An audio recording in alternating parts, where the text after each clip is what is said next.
ক'বলগীয়া কথাও কিছুমান আমি নকওঁ বা ক'ব নোৱাৰোঁ বা ক'ব নোখোজোঁ। কথা কোৱাৰ সময়ো হয়তো আহি পৰিছে আৰু কথাবোৰ কৈ যদি ভাগৰি নপৰোঁ তেতিয়া বিশ্ব ব্ৰহ্মাণ্ডৰ কথাও পাতিম। নমস্কাৰ, মই মণ্টু কে ভূঞা। নতুন বছৰ নতুন সময়, নৱবৰ্ষৰ এই প্ৰথম দিনটোতেই আপোনালোক সকলোকে শুভেচ্ছা জ্ঞাপন কৰিছোঁ। নতুন বছৰটোক লৈ আপোনালোকৰ প্ৰত্যেকৰে ইতিমধ্যে নিজৰ পৰিকল্পনা হাতত ৰাখিছে। কি কৰিব এই নতুন বছৰটোত, ক'লৈ যাব, নিজৰ আধৰুৱা কামবোৰ কেতিয়া কিদৰে সম্পূৰ্ণ কৰিব, নিজৰ মন বা স্বাস্থ্যটোক ভালে ৰখাৰ বাবে নিজৰ প্ৰস্তুতি কেনেকুৱা ইত্যাদি বিভিন্ন ধৰণৰ কথা বতৰাক লৈ আপোনালোকে ইতিমধ্যেই আজি বছৰৰ প্ৰথম দিনটোত পৰিকল্পনা হাতত ৰাখি নিজৰ সময়বিলাক কিদৰে পাৰ কৰিব তাৰ এটা আখৰা বা তাৰ এটা প্ৰস্তুতি চলাইছে। বছৰৰ এই প্ৰথম দিনটোতে আমিও কিছু পৰিকল্পনা হাতত লৈছোঁ। এই পৰিকল্পনা অনুসৰি আমি আজিৰ এই দিনটোৰ পৰাই কিছু কথা কোৱা বা কিছু কথা পতাৰ প্ৰয়োজন বোধ কৰিছোঁ। অলপ আচৰিত নহয়নে? আজিৰ এই দিনটোৰ পৰাই কথা কোৱা বা কথা পতাৰ কথাৰে দৰাচলতে এই কথাটোৰ ইংগিত নিদিয়েনে যে ইয়াৰ আগত আমি কি কথা কোৱা নাছিলোঁ নেকি বা কথা পতা নাছিলোঁ নেকি? আৰু যদি সেয়াই হয় তেতিয়াহ'লে কি এনেকুৱা প্ৰস্তুতি বা পৰিকল্পনা থাকিব পাৰে যে কথা কোৱা বা কথা পতাৰো এটা পৰিকল্পনা থাকে, এটা প্ৰস্তুতি থাকে? নিশ্চয় এই সন্দৰ্ভত আমি আপোনালোকক আজিৰ এই দিনটোতে এটা আভাস দিব বিচাৰিছোঁ যে এতিয়াৰে পৰাই আপোনালোকৰ সৈতে মই দৈনিক কিছু কথা কোৱা বা কিছু কথা পতাৰ প্ৰয়াস ৰাখিছোঁ বা পণ কৰিছোঁ। হয়, আপুনি, মই বা প্ৰত্যেকেই আমি বহু ক্ষেত্ৰত কথা ক'বলগীয়া কথাও কিছুমান আমি নকওঁ বা ক'ব নোৱাৰোঁ বা ক'ব নোখোজোঁ। আনকি কেতিয়াবা এনে বহু নক'বলগীয়া কথাও আমি কৈ দিবলগীয়া হয় বা ক'ব খোজোঁ। দৰাচলতে কথা কোৱাটো এটা সাংঘাতিক কৌশল মাত্ৰ। আমি জীৱনত ব্যক্তিগতভাৱে বা সামাজিকভাৱেও আমি এনে বহু কথা কৈ দিওঁ যিবিলাক কথা আমি ক'ব নালাগে, বা এনে বহু কথা আমি ক'ব লাগে যি কথাবিলাক কোৱাৰ বিপৰীতে আমি মনে মনে থাকিবলগীয়া হয়। আমি যি কথা কোৱাৰ পৰিকল্পনা কৰিছোঁ সেই কথা জুখি মাখি কোৱাৰ পণ ৰাখিছোঁ। একেবাৰে সময় লেখি সেই কথাবোৰ কোৱা হ'ব। আমি জানো আমাৰ কথাবোৰ শুনিবলৈ আপোনালোকৰ সময় নাথাকিব বা হয়তো আগ্ৰহ বা প্ৰয়োজন বোধো নকৰিব, তথাপি আমি কিন্তু কথা ক'ম। কথা কোৱা বা কথা পতাৰ বাবেই আমি প্ৰয়াস কৰিছোঁ, কাৰণ এয়া নতুন সময়ৰ এক নতুন পৰিকল্পনা।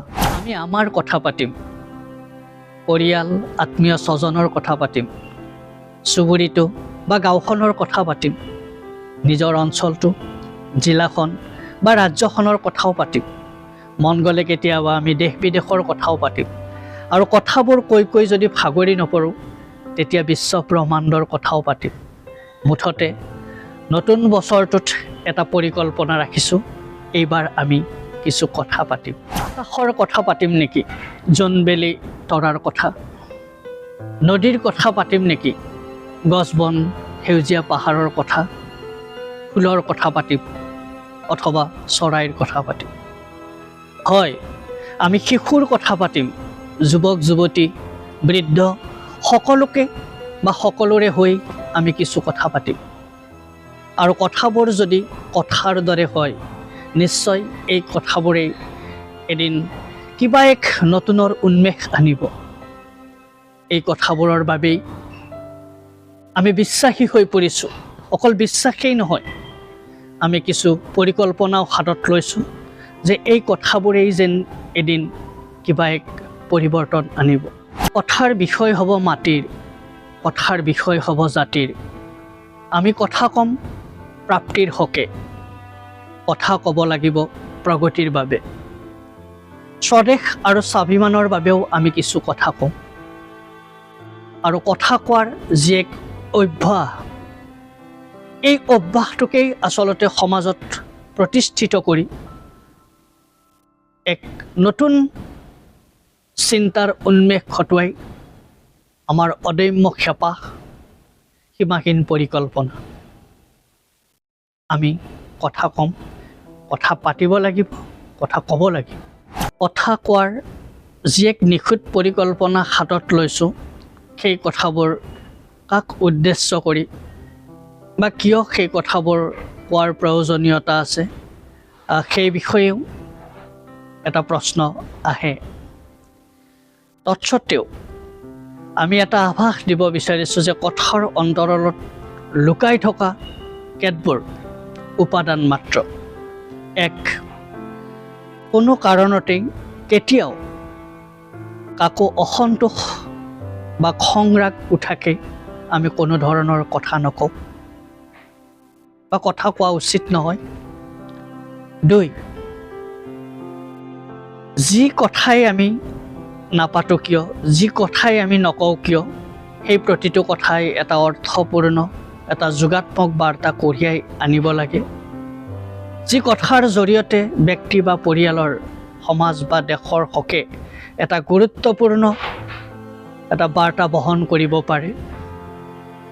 তিনি, যে কোনো কাৰণত কোনো ব্যক্তিক বা যিকোনো কথাক লৈ আমি ঈৰ্ষাপূৰ্ণ, হিংসা বিদ্বেষ বা উদ্বেগজনক কথা ইত্যাদি বিভিন্ন ধৰণৰ হিংসাত্মক বা কাৰোবাক প্ৰৰোচিত কৰিব পৰা কথা, এই সকলো কথাৰ পৰা বিৰত থাকি আমি কথা কোৱাৰ প্ৰয়াস কৰিম। এই উপাদান তিনিটাৰ জৰিয়তে আমি এক অনুশীলন গঢ়িম। নিশ্চয়কৈ কথা কোৱা বা কথা পতাৰ যি এক পৰিকল্পনা, সেই পৰিকল্পনাই আমাৰ এই চিৰিজটোক, কথা পতাৰ চিৰিজটোক নিশ্চয়কৈ ব্যক্তি বা পৰিয়াল বা কিঞ্চিত পৰিমাণে হ'লেও সমাজ বা দেশৰ বাবে এক গুৰুত্বপূৰ্ণ ব্যাখ্যা হৈ ৰ'ব। আপুনি ভবাৰ দৰেই কিন্তু কথা কোৱাটো বা কথা পতাটো ইমান সহজ কথা নহয়।